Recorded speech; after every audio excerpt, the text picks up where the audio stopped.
Many of those workers have said to me and communicated, stay out until you get the funding for the wall. These federal workers want the wall. The only one that doesn't want the wall are the Democrats. So that was on Tuesday, and remember I said that's kind of like his friend Jim, who we always said went to Paris and kept saying, well, Jim is saying Paris doesn't even look like Paris anymore. Seemed like he was making it up, right? Well, that was President Trump claiming that federal employees were telling him, keep the government shut down. We're on your side. Well, 2 days later, the president is now claiming that those same federal workers under financial stress from the shutdown are not even members of his own party. He tweeted, quote, do the Democrats realize that most of the people not getting paid are Democrats? He's confused. What a surprise. Just 17 days ago, President Trump, remember this, he said that he'd take the mantle of a government shutdown, that he would take the blame of the government shutdown. And there were a lot of Republicans on Capitol Hill that were really upset because they knew how this was going to end. They knew that the president's reckless words, they knew that the president being baited and looking foolish in front of Chuck Schumer would end up hurting them in the end. And according to new polling left and right, those Republicans were right, and so is Donald Trump.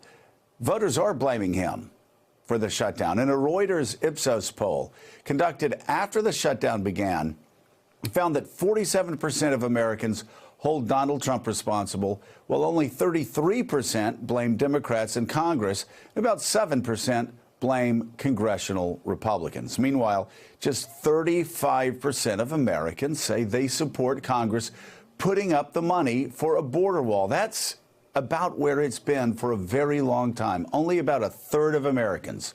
25% of Americans said they support Trump shutting down the government over his wall funding demands. That means 75% of Americans do not. Now, in a CNN poll conducted earlier this month, 57% said they oppose building a wall, while 38% favor it. But the number in favor fell to only 33% if the wall is built without money coming from Mexico, as the president is currently demanding. This, as Americans who view immigration as a good thing, set a record high. Now get this. In June, Gallup found that 75% of Americans support immigration, including majorities of all party groups, with 65% of Republicans and Republican leaners viewing immigration positively. Yamiche, you look at all these polls. I want to start with that last one, because not only is immigration more popular today than it was the day that Donald Trump took office, Obamacare is in its glory days. Forget about making America great again. America's already great. Donald Trump is making Obamacare great again and making it more popular than ever. Well, I think what we learned over the last couple of years is that people actually like having pre-existing conditions covered, and people like being able to keep their children up until the age of 26 on their health care. So I think Obamacare, when you take away the name Obamacare and say it's the Affordable Care Act, or you just say it's American health care, people have completely different ideas of what they like in their personal life. I will say this about immigration.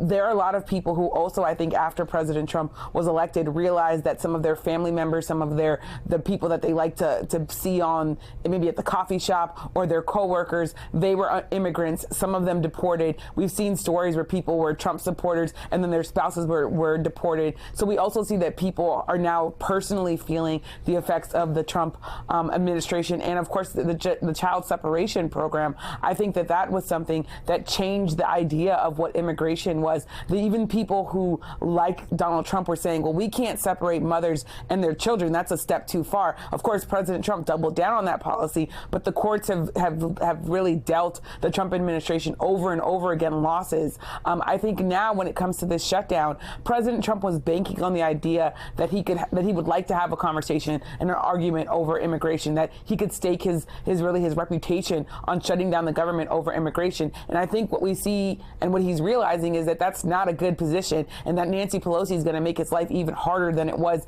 in 2018. So we now see a president who's trying to shift blame to Democrats. But guess what? Only Donald Trump was here in D.C. over this holiday break, not Republicans, not Democrats. So that physically means that he owned the shutdown. Yeah, he did, and he said he'd take the credit for it, Kurt, and certainly he's taken the credit for it. And boy, I'll tell you what, it does seem, in the immortal words of Rick Wilson, everything that Trump touches dies if you work for him, but also everything that he opposes becomes more popular. Think about it. Obamacare more popular than ever. Immigration more popular than ever. And even yesterday, I saw the news that the most admired Americans, you know, it usually would be Billy Graham and Betty Ford when I was growing up every year. Well, this year, who was it? Barack Obama and Michelle Obama. We really are seeing this backlash that Republicans experienced at the polls back in November. We see that continuing. And tell me, you worked on the Oversight Committee, as did I, about 800 years ago when I was in Congress. What's it going to be like, not only for Donald Trump, but for Republicans, as that Oversight Committee starts investigating, and we know Elijah Cummings will, the death of those children at the border, the policies that have led to separating thousands of children from their parents, and of course, all of Donald Trump's finances. What's the next year going to look like?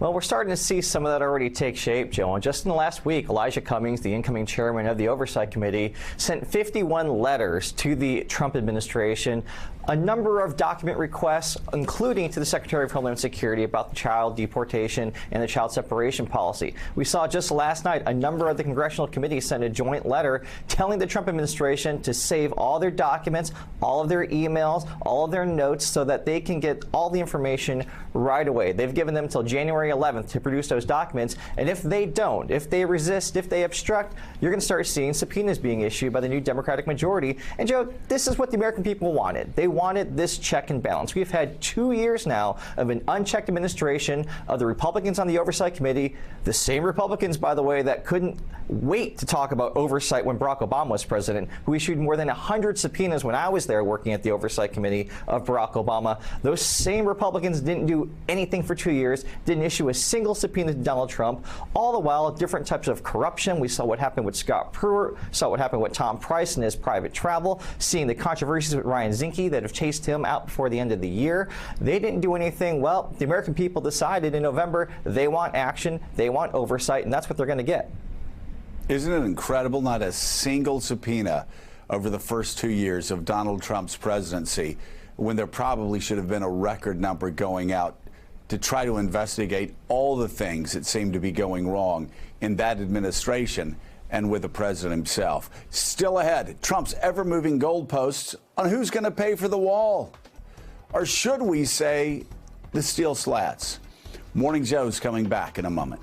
Thanks for checking out MSNBC on YouTube, and make sure you subscribe to stay up to date on the day's biggest stories. And you can click on any of the videos around us to watch more from Morning Joe and MSNBC. Thanks so much for watching.